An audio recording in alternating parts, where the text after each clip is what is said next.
Shalom, friends. After the Deus Ex Machina situation of last week, there has been a request, thank you, Ben, for me to sort of rank animal stories from the Talmud. I don't think I can really rank them. How do I pick a favorite? But I do have a few that have really stood out, have really stuck in my brain like a gnat over the past 4 years. Welcome to Storytime at the Talmud Zoo. Rabbi Hanina ben Dosa, he was a real one. A miracle worker. The absolute goat. But he wasn't just the goat himself. He had goats, who his neighbors did not like. They kept complaining in the neighborhood chat like, your goats are a menace, they're eating our crops. And Rabbi Hanina ben Dosa was like, oh, if my goats are in your fields, I completely understand why you are in your fields. If it is indeed, #facts, that this is happening, let the goats be eaten by bears. But if it's not true, each goat tonight will come home with a bear impaled on its horns. I'm sure you're shocked, but that's exactly what happened. Each goat did indeed have their own trophy danger floof for a hat. Let's do another story about Rabbi Hanina ben Dosa, because again, amazing. There was a dangerous lizard that was attacking people. And they're like, hello, animal control, who in this case is Hanina ben Dosa. And like Steve Irwin of blessed memory, Rabbi Hanina ben Dosa goes, crikey, mate, and he goes right over to the lizard, which bites him. But plot twist, the lizard is the one who flatlined.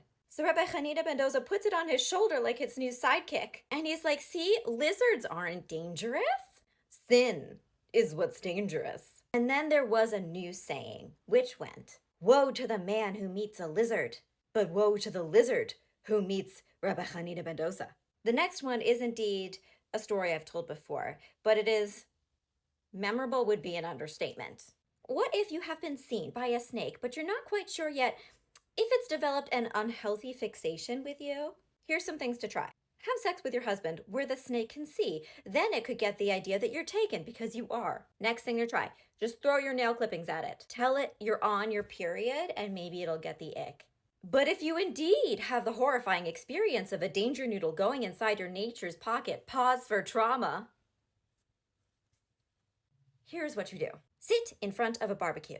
When the snake sticks its head out to go, oh, what's cooking? Quickly take the tongs, grab the snake, throw it onto the fire and say, you are asshole.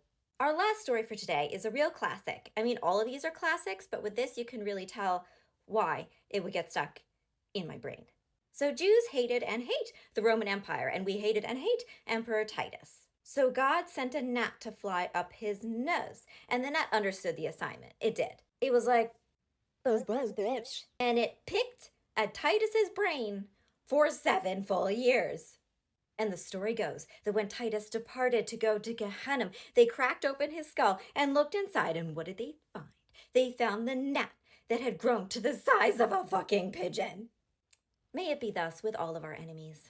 So my friends, I hope you enjoyed this brief selection of animal stories from the Talmud. In my link in bio, you will find a Sefaria source sheet with all of these sources in case you would like to read them for yourself. And to my fellow Daf Yomi learners, I'm really curious, what have your favorite animal stories been from the past 4 years? Please tell me in the comments because I really would love to know.